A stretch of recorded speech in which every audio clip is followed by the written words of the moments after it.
galera, professora Nájila aqui. E aí agora a gente vai dar continuidade aqui ao nosso assunto de interpretação de texto, funções da linguagem, né? Eu pedi para que vocês no primeiro momento estudassem sobre essas funções, analisassem, pesquisassem, não foi isso? Depois a gente vai resolver questões. E eu adiantei também que esse é um dos assuntos mais cobrados, mais requisitados, tanto nos vestibulares como no Enem. E realmente isso se confirma, tá? Então a gente vai falar um pouquinho sobre cada uma dessas funções agora. Mas antes de falar das funções da linguagem, é importante que a gente fale sobre os elementos da comunicação, que são esses aí que estão aparecendo para vocês na tela. A gente tem aqui nos dois extremos o remetente e o destinatário, que você também pode entender como o emissor e o receptor. O que são esses elementos da comunicação? São todos os elementos que são adicionados, acionados no processo de comunicação. Para que o emissor, que é aquele que fala, né, transmita uma mensagem ao destinatário ou ao receptor, que é aquele que recebe a mensagem, que escuta, todos esses elementos são adicionados, tá? Então aqui a gente tem o contexto, a gente fala bastante em contexto, né, na parte de interpretação textual, que na verdade, a situação, o momento. Nós temos a mensagem, que é a própria informação, o canal é o veículo, que essa mensagem é transmitido, e o código é o idioma, pelo qual essa mensagem está sendo transmitida. Então, vou dar aqui um exemplo claro para vocês. Por exemplo, agora, né, nesse nosso momento de comunicação, a gente está tentando vivenciando agora uma experiência inédita, né, para a gente, acredito que para todos nós, mas a gente está, através da tecnologia, estabelecendo comunicação. Então, nesse momento agora, eu estou falando para vocês, eu sou a remetente ou a emissora, e vocês que estão recebendo essa mensagem são os destinatários ou os receptores. Qual é o contexto? O contexto, nesse momento, é a minha casa, né? E vocês na casa de vocês. Nesse momento, né, a gente está utilizando a situação da casa da gente. A mensagem que está sendo transmitida é do conteúdo, né? O conteúdo de interpretação, ou seja, funções da linguagem. O canal que a gente está utilizando é por vídeo e o código é o idioma, né? Então é a língua portuguesa. É por isso que a gente está se comunicando, porque todos esses elementos eles estão acionados. Imagine que daqui a um tempo a gente vai retornar às nossas atividades em sala de aula. Então imagine, né, que você está apresentando um trabalho, um seminário. Então você passa a ser o remetente, a turma, né, inclusive a professora, são os destinatários, o contexto aí vai ser o da sala de aula, a mensagem vai ser o assunto do seminário de vocês, o canal que vocês vão utilizar principalmente a fala, né? Pode utilizar vídeos, imagens, mas vão utilizar também a fala, e o código é a língua portuguesa também.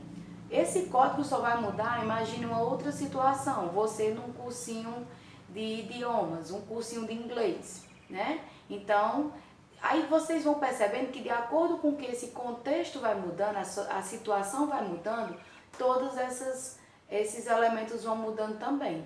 No caso do cursinho de inglês, né, que eu estava falando, muda-se o remetente e o destinatário, a mensagem, o contexto vai ser do curso, né? A mensagem, o assunto que está sendo transmitido. O canal, também se for por fala, ou se for por vídeo, ou se for por telefone, o código vai ser a língua inglesa, né? Ou dependendo do curso de idioma que você esteja fazendo. Então, na verdade, esses elementos, eles mudam a todo instante no processo de comunicação. Esses papéis de remetente e de destinatário, a gente vai alternando a todo momento também. Então, nesse momento que vocês recebem essa mensagem, eu estou sendo remetente e você destinatário. Mas a partir do momento que alguma coisa você teve alguma dúvida e você entra em contato comigo pelo aplicativo, WhatsApp, ou por e-mail, ou você liga, enfim, aí a gente já troca de papel, né? Você vem com sua dúvida ou vem com o seu questionamento e eu tô ali como ouvinte, eu me transformo em remetente, tá? Por que que é importante a gente ver primeiro isso?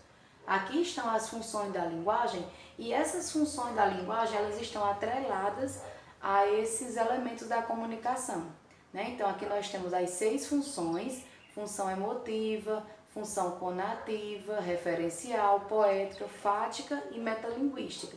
E perceba que cada função da linguagem dessa, como eu falei, ela está atrelada, né? É como cada função dessa, ela foca em um desses elementos da comunicação que a gente viu inicialmente.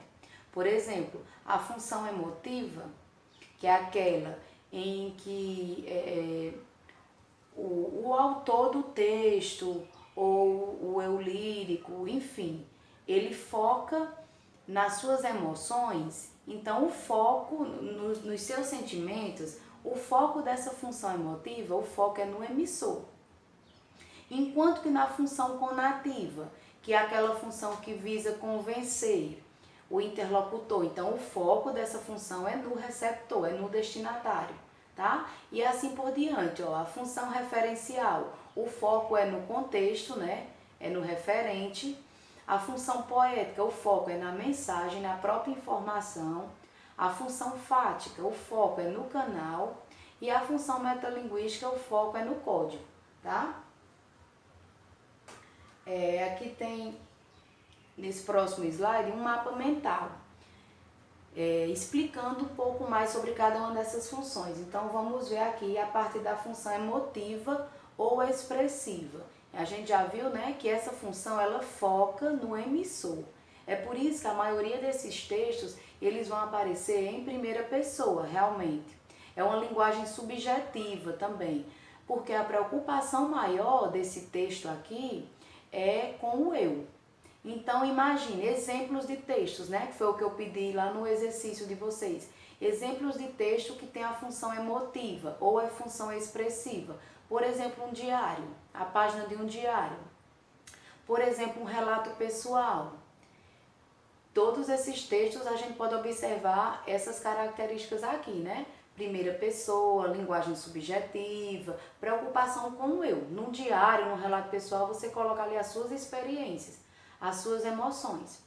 A função referencial ou cognitiva, a função, o foco é no referente, é no assunto. É por isso que predomina, aqui são as características, né? Predomina nessa função terceira pessoa, né? Os verbos vão se encontrar na terceira pessoa. A linguagem agora ela é objetiva e ela descreve elementos do mundo. Por exemplo, um artigo científico. Tá bem clarinho aqui, mas tem aqui um exemplo, né? O artigo científico. Nessa função aí, o objetivo, a função, o foco é no assunto. Então, é no referente, né, para convencer, são esses textos que você busca convencer o outro sobre a sua opinião. Por exemplo, a dissertação argumentativa, que você está defendendo um ponto de vista, que é a sua tese. Ela se encaixa também aqui na função referencial. Função metalinguística. Lembrando, né, que na função metalinguística o foco é o código. Então, o código abordando o próprio código. Exemplo de textos, um dicionário. Você tem um livro, né, um conjunto de palavras explicando o significado das palavras. Uma enciclopédia também. A função conativa ou apelativa. O foco é no destinatário, né? O foco é no receptor. Essa função conativa vai predominar verbos no modo imperativo. E a gente encontra isso bem frequente nas propagandas, né? Ele quer convencer o interlocutor a comprar, a aderir àquela ideia. E também é bem frequente o uso do vocativo.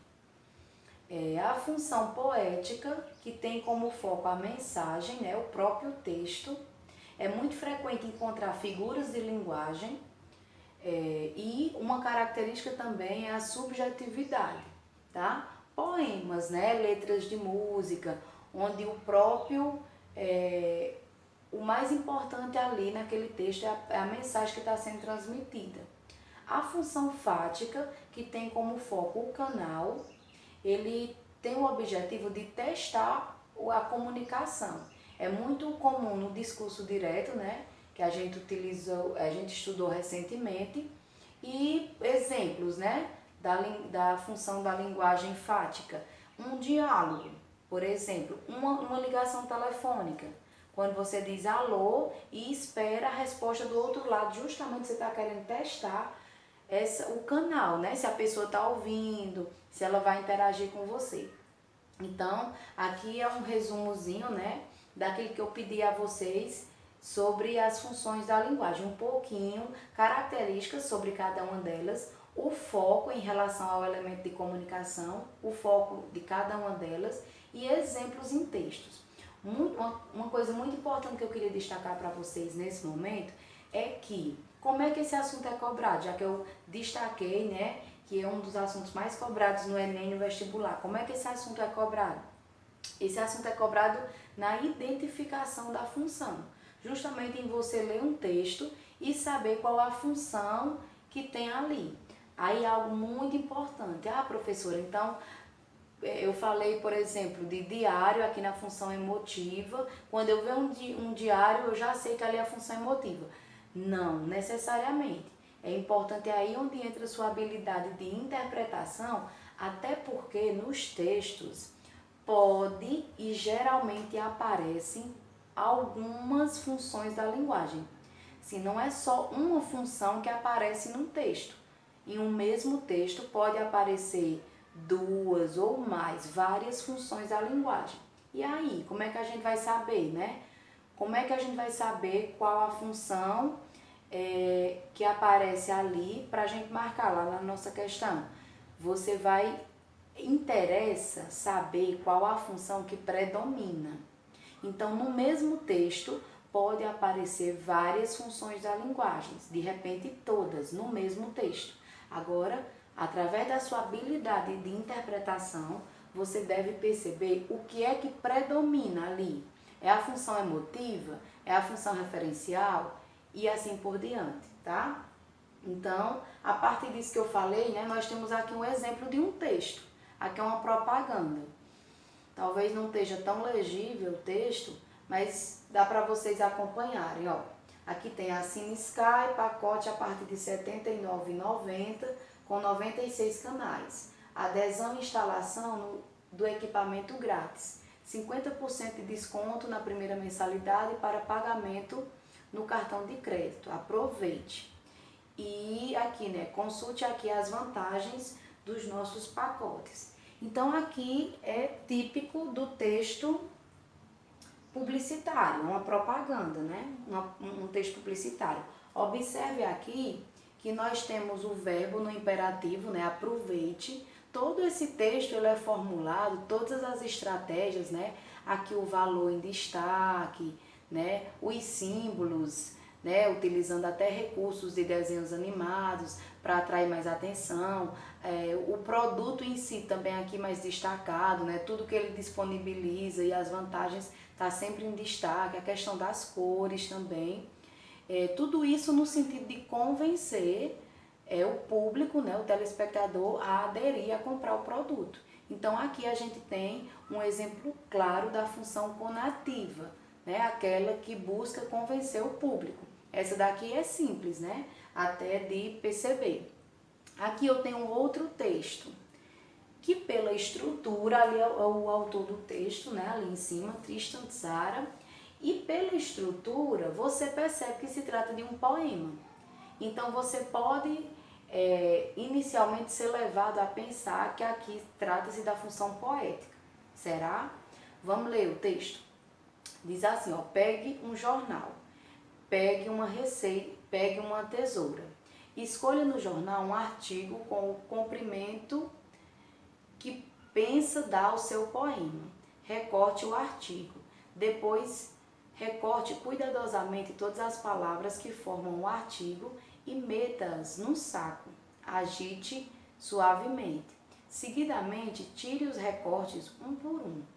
Copie consciosamente pela ordem que saem do saco.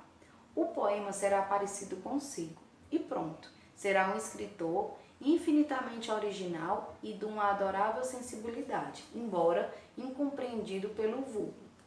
Então, na verdade, aqui faltou aqui o título do poema, né? Aqui é o autor, mas o título desse poema é Receita de Poema. Então, vocês perceberam que aqui se trata sim de um poema, mas que no poema ele está ensinando como fazer um poema, né? Então, aqui, funções da linguagem que tem aqui. Tem a função poética? Tem a função poética, né? A própria estrutura do texto nos remete a isso. Mas isso não é o principal. O principal desse texto aqui, né, é justamente ele se voltar para ensinar alguém a fazer um poema. E, curiosamente, o que a gente tem é um poema ensinando as pessoas a fazerem um poema. Então, se trata de um texto que fala sobre o próprio texto.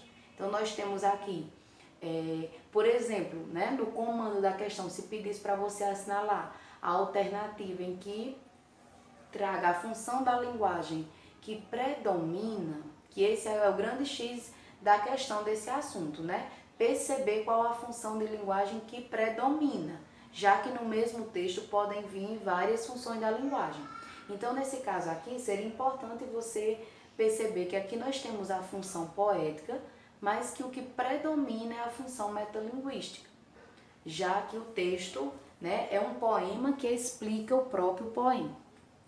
Tá? Então, essa é a nossa missão, né, a nossa tarefa nas próximas aulas, identificar nos textos a função de linguagem que predomina. Certo, pessoal? Então, por hoje é isso, a gente vai se falando.